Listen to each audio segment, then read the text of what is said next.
Roman Reigns के WWE comeback का इंतजार एकदम दिल थाम के हम लोग बैठे कि कब हमारे ट्राइबल चीफ आएंगे। समर स्लैम जो प्रीमियम लाइव इवेंट है वहां पर उम्मीद है कि रोमन फाइनली दिखी जाएंगे टेलीविजन पे। लेकिन मैं तुम्हें एक मेगा न्यूज देना चाह रहा हूं और वो ये कि शायद 2-3 हफ्ते पहले ही रोमन उससे आ जाएंगे। So hello everybody and welcome back to new video में रोमन रेंस की रिटर्न को लेकर एक मेगा न्यूज है। लेकिन इसके अलावा अभी तुम्हें कुछ अपडेट जानने के लिए मिलेंगे और वीडियो को पहले मैं शुरू करूंगा हमारे world heavyweight champion Judgment Day के मेंबर यानी कि डेमियन प्रीस्ट के साथ में।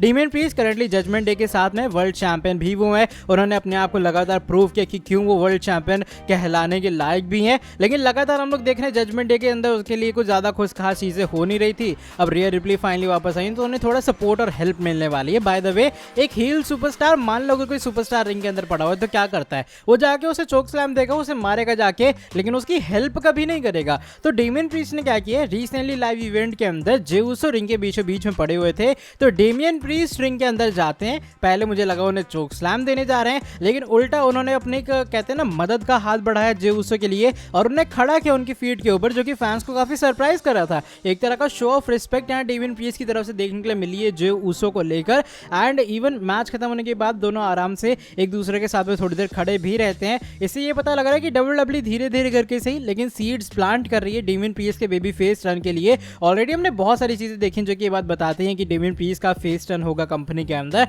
और लाइव इवेंट के अंदर एक और डेफिनेटली बड़ा इंडिकेशन है। बात मैं एलेक्सा ब्लिस के बारे में करूंगा। आई नो काफी सारे लोग एलेक्सा ब्लिस के कमबैक के लिए भी एकदम इंतजार करके बैठे कि ब्लिस कब एक बार फिर से कमबैक करेंगे। लेकिन रिसेंटली उनकी जो इंस्टाग्राम स्टोरियों से बात कंफर्म होती है कि एलेक्सा ब्लिस तगड़े तरीके से ट्रेनिंग कर रही है कमबैक के लिए, जिसका स्क्रीनशॉट तुम लोग देख पा रहे। उन्होंने एक ब्लैक एंड व्हाइट कलर की स्टोरी अपलोड की है, लिखा है she got a finishing move called twisted bliss. ये एक्चुअल में वो म्यूजिक है जो कि उन्होंने अपनी इंस्टा स्टोरी के लिए यूज की है। ट्विस्टेड ब्लिस एलेक्सा ब्लिस के फिनिशर का नेम है और वही वो इस वाली वीडियो के अंदर प्रैक्टिस करते हुए नजर आ रही है, जो कि बताता है कि एलेक्सा ब्लिस पूरी तरीके से प्रिपरेशन कर रही है एक और तगड़े कमबैक के लिए। अब बस देखना ये होगा कि क्या वो समर स्लैम से पहले आती है या समर स्लैम के अंदर एक बार फिर से the goddess is going to come back in WWE. बात मैं गंथर के बारे में करने वाला हूँ। गंथर को अगर मैं प्रोफेशनल रेसलिंग के अंदर लाऊं तो तुम कहोगे भाई क्या बंदा है और बहुत अच्छे रिंग स्किल्स हैं, एक्टिव स्किल्स हैं। लेकिन अगर तुमने एक चीज नोटिस की होगी वो ये है कि अभी तक गंथर ने ना ज्यादा कुछ खास स्टिपुलेशन मैचेस में कंपीट नहीं किया है। तुमने देखा नहीं होगा गंथर की कई टीएलसी मैच में कंपीट कर रहे हैं, कोई ऐसे मैच में कंपीट कर रहे हैं जैसे नॉर्मल था ना हेल इन सेल वगैरह, इन सभी चीज के अंदर कंपीट कर रहे हैं। तो फाइनली गंथर ने इस चीज को एड्रेस किया ये कहते हुए कि देखो उनके हिसाब से ये चीज जरूरी नहीं है कि एक पर्सन किसी स्टिपुलेशन मैच में कंपीट करे। वो कहते हैं स्पेशली देखो मैं ऐसा तो नहीं हूं कि मैं अपने बॉस के पास जाऊंगा और मैं कहूंगा भैया मुझे टीएलसी मैच चाहिए, मुझे कोई और क्रेजी स्टिपुलेशन चाहिए। वो पर्सनली केज मैचेस को लाइक करते हैं, लेकिन पुराने ओल्ड स्कूल वाले केज मैचेस उनका देखो रीजन सबसे बड़ा यह है कि स्टिपुलेशन मैचेस वो ज्यादा कंपीट नहीं करते हैं क्योंकि उनके हिसाब से उसमें सबसे ज्यादा रिस्क होता है।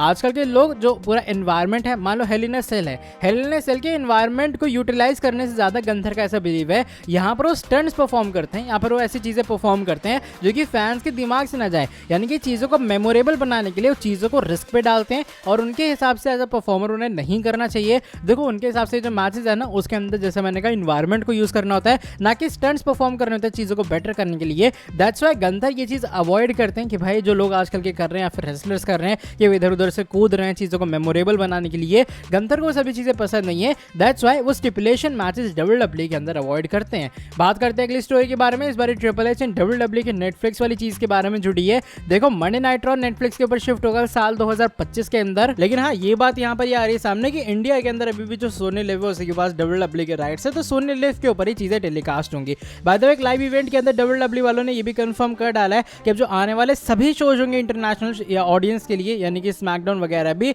वो भी अपने डब्ल्यूडब्ल्यूई नेटवर्क से शिफ्ट होकर नेटफ्लिक्स के ऊपर जाने वाले हैं। एक ग्राफिक लाइव इवेंट का जो कि तुम लोग देख पा रहे लिखा कमिंग टू नेटफ्लिक्स जनवरी 1 रॉ एनएक्सटी स्मैकडाउन, नीचे प्रीमियम लाइव इवेंट्स है जिसमें WrestleMania, SummerSlam, Royal Rumble, Survivor Series, Money in the Bank, Elimination Chamber, Crown Jewel, King and Queen और बैकलैश प्रीमियम लाइव इवेंट भी लिखा हुआ है। इससे ये बात पता लगती है कि हमारे जो ट्रिपल एच है वो सिर्फ नेटफ्लिक्स के ऊपर ही मंडे नाइट रॉ को नहीं ला रहे हैं, लेकिन बाकी इंटरनेशनल ऑडियंस के लिए जो नॉन यूएस ऑडियंस है और जो डब्ल्यूडब्ल्यूई नेटवर्क से पहले चीजें देखती थी सारे प्रीमियम लाइव इवेंट्स, अब उन्हें देखना पड़ेगा वो सभी चीजें नेटफ्लिक्स के ऊपर। वैसे इंडियन ऑडियंस भी चाह रही थी नेटफ्लिक्स पे सारी चीजें शिफ्ट हो जाए, लेकिन अनफॉर्चुनेटली भी फिलहाल हम लोग को सोनी लिव से ही काम चलाना पड़ेगा और सोनी लिव ही इंडिया के अंदर इन सभी चीजों के राइट्स होल्ड करता है। अब बात करते हैं आज की हमारी सेकंड लास्ट अपडेट के बारे में, जो कि summer slam premium live event और वहां होने वाले एक मेजर ट्विस्ट के बारे में जुड़ी है। देखो अभी फिलहाल मैं देखूं तो रिसेंट टाइम के अंदर सीन क्या हो रहा है कि जो ड्रू मैकिंटायर सीएम पंक की राइवलरी अच्छी खासी चल रही है। सेथ रॉलिंस का हमने देखा थोड़ा बहुत एंगल बीच में ऐड हुआ, यानी कि तुम देखोगे तो सेथ रॉलिंस का वो पूरा हीटेड मोमेंट था ना सीएम पंक के साथ में, जब आ गए थे अपने सीएम पंक को कॉस्ट करने के लिए ड्रू मैकिंटायर को। एमआईटी भी कैश था उस मैच में, सेथ भी तो थे। तो रिसेंटली एक अपडेट है ये सामने बताया जाए, मे बी डब्ल्यूडब्ल्यूई ऐसा प्लान कर सकती है कि एक ट्रिपल थ्रेट मैच हो समर स्लैम के अंदर, और सेथ रॉलिंस को भी वो स्टोरी के अंदर इंक्लूड करने का ट्राई कर रही है। सेथ की हिस्ट्री दोनों के साथ में, ड्रू मैकिंटायर के साथ में भी और सीएम पंक के साथ में तो अनफिनिश्ड बिजनेस है, क्योंकि सीएम पंक इंजरी में चले गए थे। तो इस हिसाब से देखा जाए सेथ रॉलिंस का स्टोरी के अंदर आना स्टोरी को और भी अलग लेवल के ऊपर अपग्रेड करता है। देखो मेरे हिसाब से दोनों चॉइस बहुत ज्यादा बेटर है। CM Punk versus Seth Rollins versus Drew McIntyre definitely एक बैंगर मैच है, लेकिन अगर तुमको Drew McIntyre versus CM Punk, मुझे ऐसा लगता है वो अपने आप में एक बड़ा मैच है, स्पेशली जिस तरीके से इन दोनों के बीच में हेट्रेड बढ़ रही है, जो लोग ट्वीट्स कर रहे हैं, जो सीएम पंक इतनी दूर दूर जाके फ्लाइट में जा रहे हैं ताकि जस्ट वो कॉस्ट कर पाए ड्रू मैकिंटायर को टाइटल अपॉर्चुनिटीज। तो उसके हिसाब से दोनों चॉइस मेरे हिसाब से अच्छी खासी है। तुम्हारे हिसाब से क्या बेटर रहेगा समर स्लैम के लिए, ट्रिपल थ्रेट मैच या फिर single faction McIntyre and CM Punk के बीच में? अब चलो बढ़ते हैं इसके बाद वाली स्टोरी की तरफ, और आज की हमारी जो फाइनल स्टोरी है वो tribal chief farmer undisputed champion Roman Reigns के बारे में जुड़ी है। रोमन रेंस के डब्ल्यूडब्ल्यूई कमबैक का इंतजार हम लोग कर रहे हैं। Summer slam premium live event वो डेफिनेटली जगह होने वाली है जहां पर रोमन रेंस आएंगे, लेकिन एक मेगा न्यूज आई है सामने की, जो रोमन रेंस है